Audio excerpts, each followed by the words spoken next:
حضرت ابو ہریرہ نبی صلی اللہ علیہ وسلم سے روایت کرتے ہیں کہ ایک آدمی نے اپنے آپ پر کثرت گناہ کی وجہ سے زیادتی کی۔ جب اس کی موت کا وقت آیا تو اس نے اپنے بیٹوں کو وصیت کرتے ہوئے کہا کہ جب میں مر جاؤں تو مجھے جلا دینا، پھر باریک پیس دینا، پھر مجھے ہوا میں اور سمندر میں اڑا دینا۔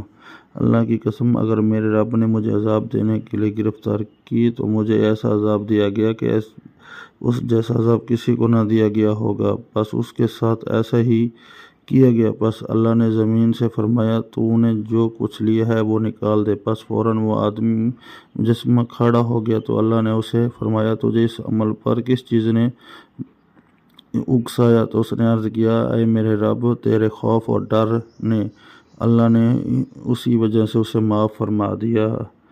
حضرت ابو ہریرہ سے روایت ہے کہ رسول اللہ صلی اللہ علیہ وسلم بیان کرتے ہیں کہ آپ صلی اللہ علیہ وسلم نے فرمایا، ایک عورت بلی کو باندھنے کی وجہ سے جہنم میں ڈالی گئی، جس سے نہ وہ کھلاتی تھی اور نہ ہی چھوڑتی تھی کہ وہ کیڑے مکوڑے ہی کھا لیتی، یہاں تک کہ کمزوری کی وجہ سے وہ مر گئی۔